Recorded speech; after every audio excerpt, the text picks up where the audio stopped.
Avis vascular centre, మన దేశంలోనే the best varicose vein hospital.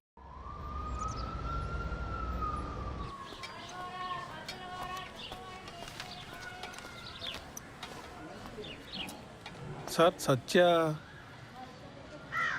Sir నేను స్కై డిష్ నుంచి వస్తున్నాను. డిష్ ఇన్స్టలేషన్ కోసం సత్య గారు రిక్వెస్ట్ పెట్టారు. కూర్చోండి. ఎవర్రా? డిష్ టీవీ వాడు సత్య గారు కావాలంట. మా చిన్నోడు మరీ బాధ్యత లేకుండా తయారయ్యాడయ్యా.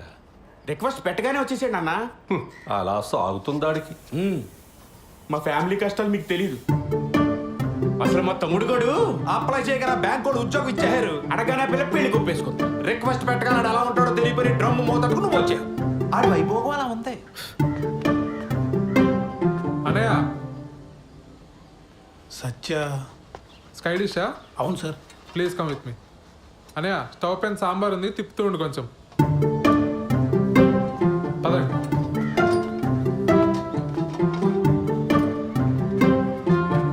సార్ మీరు ఏమనుకోకపోతే ఒక విషయం అడుగుతాను సార్. మా అన్నల గురించేనా?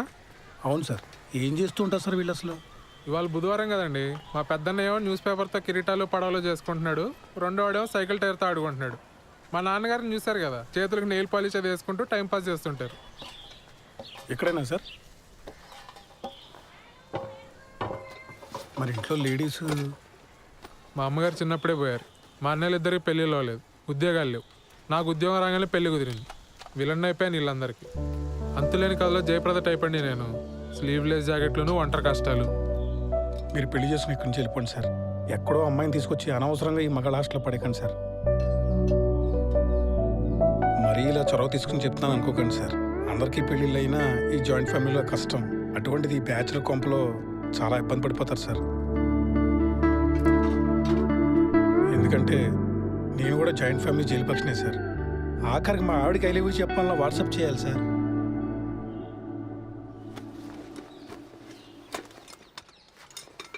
నేను ఎంతకన్నా చెప్తే బాగోదు సార్. మీ పేరేంటి బ్రదర్? సాయిబాబు అండి. నేను కూడా జయప్రదనే, కాకపోతే సిరిసిరి మొబలో జయప్రదలాగా మోగుగా రోధిస్తూ ఉంటా.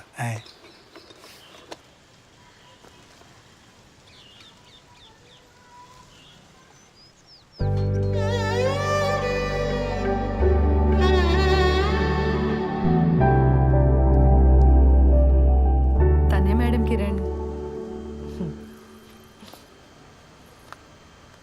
మేము పెళ్లి చేసుకోవాలనుకుంటున్నాం మేడం. ఏం చేస్తుంటారు శ్రవంతి ఆ క్యాండిడేట్? రోజు టిక్టాక్ వీడియోస్ చేస్తుంటాడు మేడం. చాలా టాలెంటెడ్. 4 lakh ఫాలోవర్స్ ఉన్నారు. పని లేనప్పుడు ఏం చేస్తుంటాడని కాదు శ్రవంతి, పని ఏం చేస్తుంటాడు అని. Real estate madam. ఇప్పుడు అపార్ట్మెంట్ బయట టూలెట్ బోర్డ్స్ ఉంటాయి కదా మేడం, కిరణ్ తన ఫ్రెండ్స్ వెళ్ళి ఆ బోర్డులు పీకేస్తారు. అంటే ఇల్లు వెతికే వాళ్ళకి తెలియదు కదా మేడం. చచ్చినట్టు హాఫ్ మంత్ రెంట్ ఇవ్వాలి వాళ్ళు. Forest fellows. ఏది ఇంకోసారి చూపెట్టు అబ్బాయిని.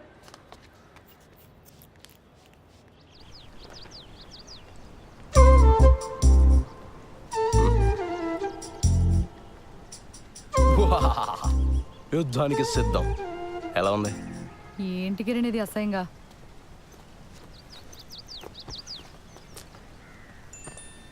మా ఫ్రెండ్స్ ఏదో సరదాగా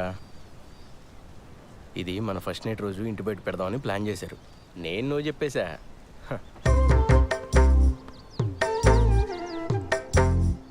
బుజ్జి బుజ్జి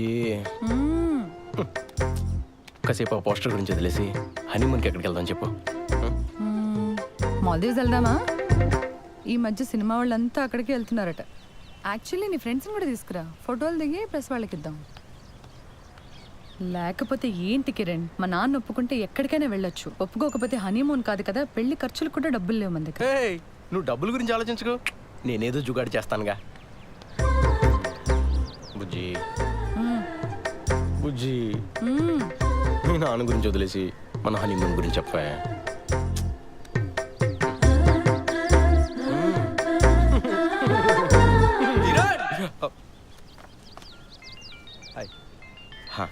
నువ్వు వెళ్ళు, నేను పార్లర్కి వచ్చి కలుస్తా. బాయ్ శ్రవంతి. ఆ డస్ట్బిన్లో పడే. కరెక్ట్ టైంకి వస్తారో బాబు. వస్తున్నా మేడం.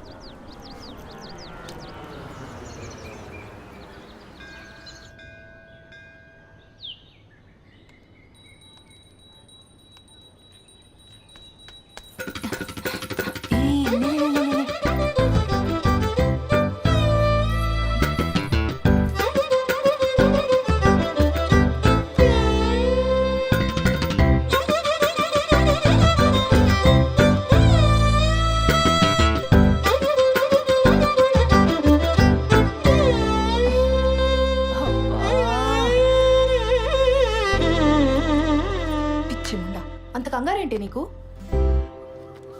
ఇప్పటి వరకు ఎంత పోయిందే? 7,500. 7,500? హలో, అది ఒక్కరోజు లెక్క.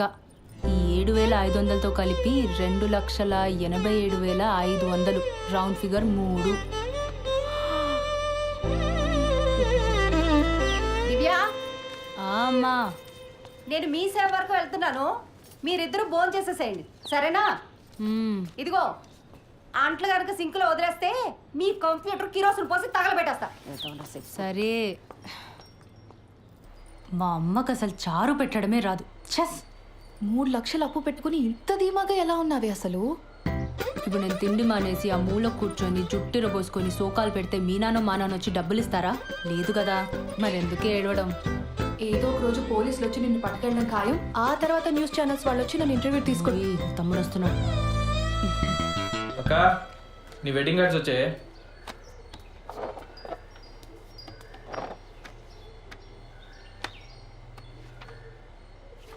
ఈ డిజైన్ ఏంట్రా ఇంత చీప్గా ఉంది? నాన్న అసలు కార్డ్స్ వద్దన్నాడే. నేనే బలవంతాన్ని పాతిక కొట్టించాను. ఏదో ఒక డిజైన్లే. అవును, బావగారు ఎప్పుడు వస్తున్నారే? ఏమో కానీ చారు చాలా బాగుంది. మొత్తం తినే. సింక్లో అంట్లున్నాయి. అమ్మ నేను మొత్తం 9 మంది తోమేశాడు. అసలు నీ గురించి పూర్తిగా తెలిసే పెళ్లి చేసుకుంటున్నాడంటే బావా? దాని గురించి మీకే సరిగ్గా తెలీదు. ఇంకా బెంగళూరులో ఉండేవాడికి ఎలా తెలుస్తుంది? ఏదో ఒకట్లే కానీ నాకు పని ఉంది, నేను వెళ్తున్నా.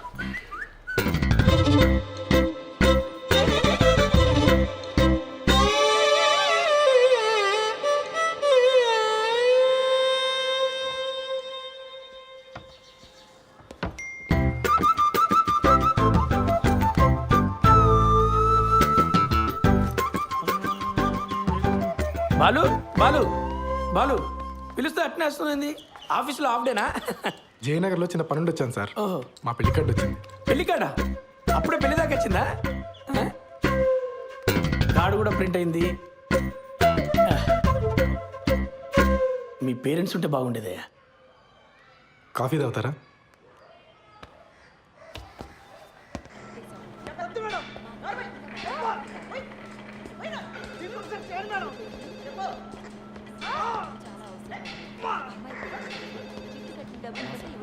సార్, కల్పన గారు. వినపడుతుంది కదా, మేడం డ్యూటీలో ఉంది.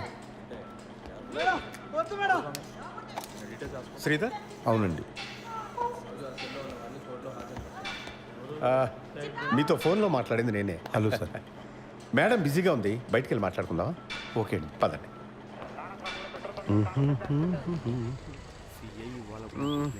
లోపల సీన్ చూసి కంగారు పడ్డావా? ప్రొఫెషన్లో కొన్ని తప్పవు కదా, మా ఉద్యోగం అలాంటిది. Of course. కల్పన భర్త చనిపోయి 12 ఏళ్ళు దాటిపోయింది. అప్పటి నుంచి ధైర్యంగా ఒంటరిగా బాబును పెంచుకుంటూ వచ్చింది. కొన్నేళ్ళు పోతే వాడు కూడా రెక్కలొచ్చి ఎగిరిపోతాడు. నేను మా ఆవిడ తన వెల్ విషెస్. అందుకని ఈ వయసులో ఒక పార్ట్నర్ని వెతుక్కోమ్మా అని మేమే బలవంతం చేసి ఈ పెళ్లికి ఒప్పించాం. మీ అబ్బాయి? వాడు 5th చదువుతున్నాడు సార్.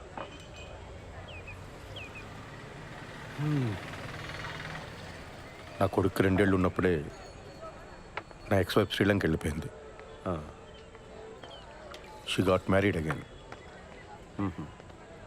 నాకు మళ్ళీ పెళ్లి చేసుకోవాలని ఆలోచన రావడానికి చాలా కాలం పట్టింది.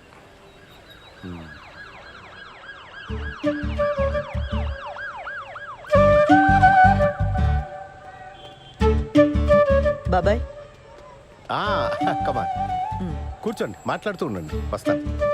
కూర్చోండి. ఇబ్బంది పడకుండా మాట్లాడుకోండి, నేను లోపల ఉంటాను. సరే. రైట్.